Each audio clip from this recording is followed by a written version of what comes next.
steps within those areas. And after those action steps were provided to council, they were provided on an A, B, and C priority. A being the ones that we thought were doable and impactful and financially possible. And those are the ones that you see listed here, and there are 17 items. And they're in the various categories of the plan. I want to kind of just go through these, talk about them, answer any questions, and then kind of throw it out to council as to where do we go next. And I've got a couple thoughts, but I think that we all have some input on it. The first category was the comprehensive plan in itself, was to adopt a plan and continue to monitor the progress of it. We've had other revisions to this document, but this I just updated as of 12/31/11, and you can see it's in purple so that we can tell when the various revisions were updated. So we've adopted the plan, and this serves as our ongoing measurement of how we're moving forward on it. At some point, it will be worthwhile to go back and look at the B and C type items and say, what do we pick off of those to start working on? And then subsequent to that is a review of the plan itself to say what demographics have changed, what kinds of priorities have changed for the community as a whole, and update the entire plan. I'm not quite sure we're there yet, but that's something in the future we can't forget about. In the area of land use, I think we've made pretty good progress here. The zoning commission is working on a new zoning code and historic preservation plan, and my guess is that'll be completed by the 1st of June. It's in legal review right now. Item number 4, everybody that has been a part of the planning commission and the zoning board has completed 20-hour certification training. So everybody, we have all trained people.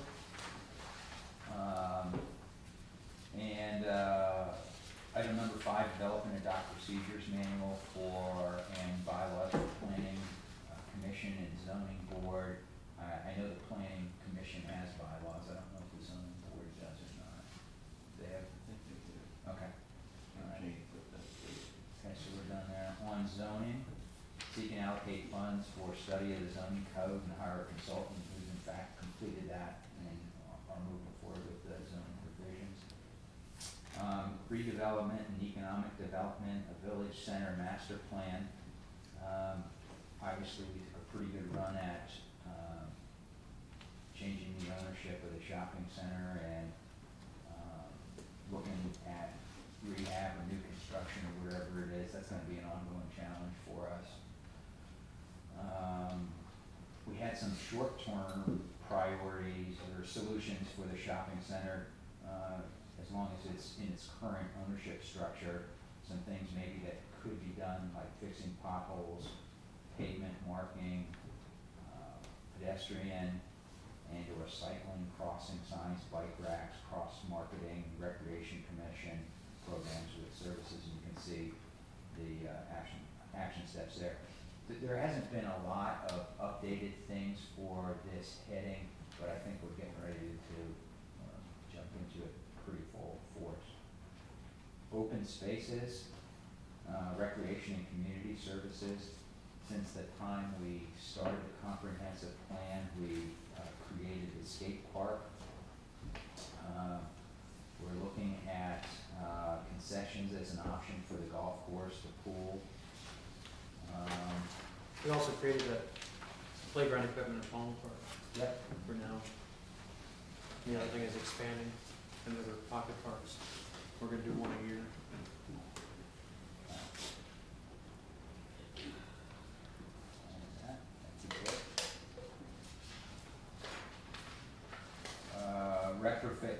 promote the use of the shelter and other picnic areas. There was some money put into that in 2010. Housing and neighborhoods. You can see all the things listed there. We've hired a new code enforcement firm. We've held housing meeting for renters. That's resulted in the sale, actually, of one unit. Should come up next week, I think. The 15th is the scheduled closing date. That's one on Chalmers? Yes. And we're looking at the property maintenance code, so there's some activities going on there.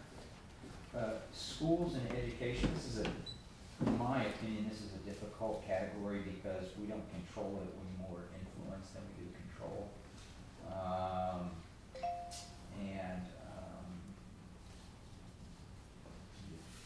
Number 11 hasn't gone very far, although Yvonne and I are serving on a facilities committee for the future of school facilities. We also, I sent everybody an email last week on a co-marketing opportunity with the school district with regards to the red. So if anybody feels like they want to do that or help out with that, that would be cool. If we don't have anybody from council, that may be okay. Maybe we can find a designate in the community to help with that. Do you think that, what do you think the impact of being involved? I don't think it's huge. I just wondered if it falls under community development and I should participate, but also if it's small. I think the impact is small, and I think you should be judicious with your time. Okay. I mean, if you got a bunch of time and you think, man, this would be, I love the Reds, I love the school, and this would be a good way to meet a lot of people, I'd say go for it. But if not, probably try to find somebody to help out with that. You know, one of the things that over the weekend I was out of town and talked to a couple different couples that live in Springfield Township, and they were seeing the information about trying to get some money for the schools. You know, because this is the year 2012, we're going to get some bond money or grant money. And the first thing I said, well, why do we want to vote for that? Because the education of the school, it's never excellent. It's on, you know, it's down low. And I tried to explain everything to them about, you know, what's going on. But I think what ends up happening is that they don't know anything about what's really going on in the school, and not being around it. Is there any way that, again, I don't know if this is intergovernmental laws and rules, any way we can kind of have something happen here in this area so people can come and talk to, let's say, Neil Nasby and other people at the school district so they can understand what's going on and the reason why we're not going up any higher in our education. Because you know, I drive down there in Woodlawn and I sit there and see their school is excellent. You know, not so much different than what this area is here. You know, so yeah. Greg, that's a great question. And in this week's Winton Woods, I get the Winton Woods School District newsletter, electronically every week. And let me just read this real quick. Parent and community members invited to join Winton Woods Superintendent Dr. Neil Nasby on Saturday, February 25th from 8:30 to 10:30 a.m. for coffee and conversation with the superintendent. The event will be held in the Greenhills Community Building Library located at 8 Field Street, blah, blah, blah. Here. Gotcha. Thank you. So. You were going to say something, right? Yes, I understand Mrs. Emmett was going to come and address council to introduce at least one of the members of the Board of Education to the new council. I also had Dr. Nasby come in with the Global Academy to expose the viewers of the Waycross about that. I'm also a member that they had invited me for a facilities meeting, and that occurred Monday night. And one of the things that they brought up was the lack of communication thereof, and a lot of people had a lot of suggestions for that, and so did I. And so they're going to compile all of that together. Mrs. Trainer was there as well. Yeah, and I think one of the other things too is that why would we want to invest in something, and what what's wrong with the schools now? Are new schools gonna be that much better as far as education is concerned? Well, That's what they were asking too. Yeah, I guess a couple of thoughts. One, we hear very consistently from residents, they would like to have schools that their kids can walk to. And I think that's part of the flavor of Greenhills. It's certainly part of the past of Greenhills. And so to the extent that we can influence that, that's important. And I would remind everyone that the largest employer in Greenhills is the school district. I don't know how many $1 million of payroll they have in this district, and we get 1.5 points of that. And so, to the extent that in the future, my sole desire to be on the facilities team for the school district is so that we make sure that there are, in the future, that there are educational facilities, public educational facilities in the district for the kids of Greenhills and for the taxpayers of Greenhills. Because, I mean, it's a big check that they write, and, Right, but I'm just trying to think of, I know what it means as far as having a facility that's gonna be, maintenance-wise and heating and cooling-wise, saving a lot of money on all those types of things. But their question was, is it gonna make education any better? Are they gonna get better education? And I'm sure they got numbers on that, by having new facilities and what those facilities offer. There are on the paper recently, so that it did. And Okay. in my email that I put out, I mean, it's no surprise, but my piece for big ideas is gonna be on schools, so I'll save most of it for that, but, it's just really a hot button that I think we've gotta address. And we gotta keep chipping away at it, I think. I don't think there's a silver bullet there. But there's not, but I see the biggest problem that we have, like you said, is that our schools, it's not something that we control. We can only support or, you know, not support, but I just continually see it. It's just, as a realtor, you see it, or as a resident, or both? both, Yeah. all the time. And again, I'll address it when I do my piece, but it's, I've said before, I think what would be wise, and I try to go based on not my own experiences, not on you know, good or bad. But I would love to have, when somebody leaves the village, to even have an exit survey. Why are you leaving the village? Was it you just got a job transfer? What was the biggest reason? And what I continually hear is the schools. And again, whether it's warranted or not, I don't know, but that's the fact. So I don't know. So the facilities thing, I'm interested to see as well. Just all the, as Greg was asking, kind of the nuts and bolts of what that means. What's it going to cost us versus what is it going to do to actually improve our schooling here in the village.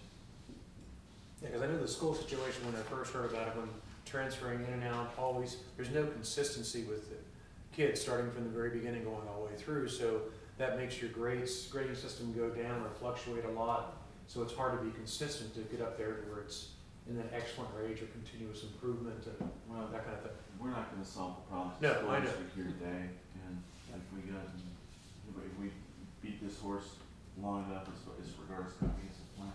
Yeah, yeah.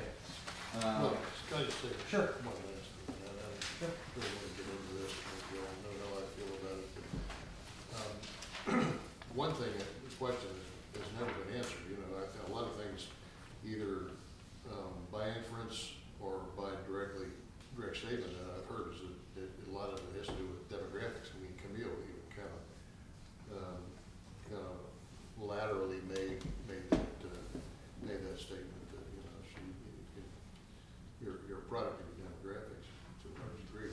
However, there's a lot of city of Cincinnati schools that have, in some cases, worse demographics that are tested pretty good. That have higher ratings than we do.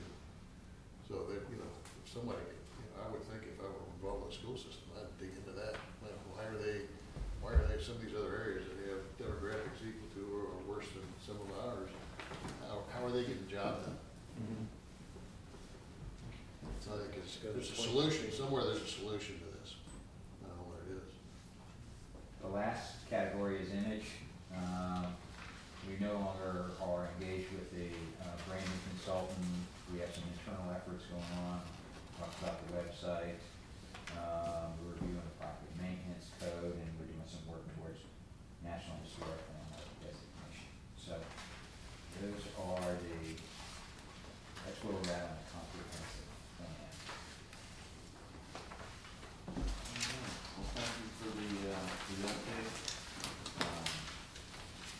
You've extended amazing amounts of energy on this every year.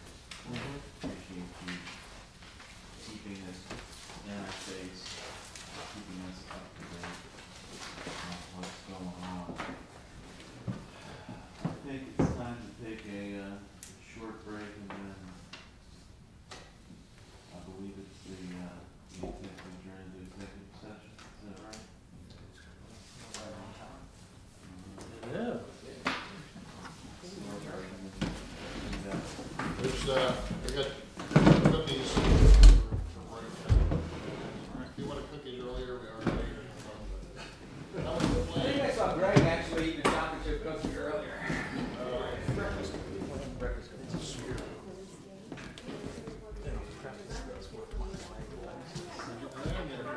I saw your boy on TV, on History Channel. Did you see that? Yeah. Check out at 2:30 in the morning. I thought it was more about Larry Hagelman. Well, I mean, surely he's in, surely that can surprise you. Anyway, did you?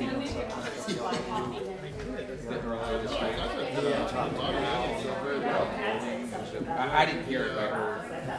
I'm sure he had, It was just bad for what it was. Yeah, I practiced that with